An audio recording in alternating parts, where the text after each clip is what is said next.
The difference between the rapture, the tribulation, and the second coming of Jesus Christ. The rapture is an event that takes place on a day that we don't know and at a time we don't know. You cannot prepare for the rapture on the day it happens because it's going to be a totally random day. It is going to catch some people off guard, but the Bible describes the rapture as a day where Jesus comes in the clouds. He does not step his feet onto the earth. He comes into the clouds, and all the holy Christians are going to disappear from the earth. So the clothes are going to be left, the body is going to completely disappear, and the Bible tells us that we're going to meet the Lord in the air. So that's the rapture. And also something that's really important to understand is the Bible tells us the rapture is a very, very fast event. It happens in the twinkling of an eye. Like you blink your eye, it's completely over. The rapture has happened. So you can think of like the smallest unit of time, whether that's a nanosecond or a millisecond. That is how fast the rapture is going to happen. There is no announcement that it's going to take place on the day of the rapture. You're hearing it now. Now, the tribulation period is a period of God's wrath being poured onto the earth. This happens after the rapture. Now, there is a whole group out there who believes that the tribulation happens and then the rapture happens. But personally, according to the Bible, according to the character of God, I do believe in a pre-tribulation rapture. But I'm just letting you know that people heavily debate the order of these events. Make no mistake about it. This period is God's wrath being poured onto the earth. All the times people have been mocking God,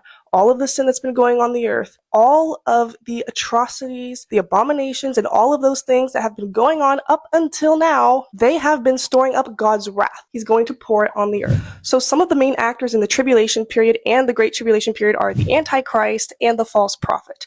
So the Antichrist, according to the Bible, is going to be a Gentile, and then there's going to be a false prophet. The Antichrist is going to be given his power from the devil himself to wreak havoc on the earth. The Antichrist is going to be the one world leader, there's going to be a one world currency, and it's going to be a nightmare. Now, for the first 3.5 years, the Antichrist is going to pretend like he's a nice guy, especially towards Israel. Once the 3.5 years of Great Tribulation starts, he's going to turn on Israel and he's going to kill 2/3 of all Jews. The Antichrist also slaughters Christians, and anyone who proclaims the name of Jesus is going to be killed, basically. So it's going to be a time like the earth has never seen before, according to the words of Jesus in the book of Matthew, chapter 24, and it's going to be a time that the earth will never see again. It's going to be very bad. You don't want to be there. Now, the second coming of Jesus is going to be when Jesus comes back onto the earth. He steps his feet onto the earth, and he's going to be coming with all of the saints who were raptured beforehand. Okay, so we're going to return with Jesus. He's going to slay the Antichrist. He's going to slay the false prophet. And at this time, when Jesus Christ comes back, there's going to be a global war called Armageddon. And all of the armies of the entire world are going to be surrounding Israel.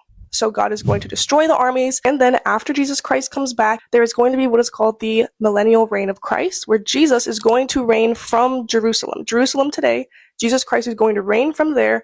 There's going to be 1,000 years of peace. I know this was a lot, so save this video for later so you can go back through the scriptures and all the references. And if you enjoyed watching this video, make sure you follow for more Bible education.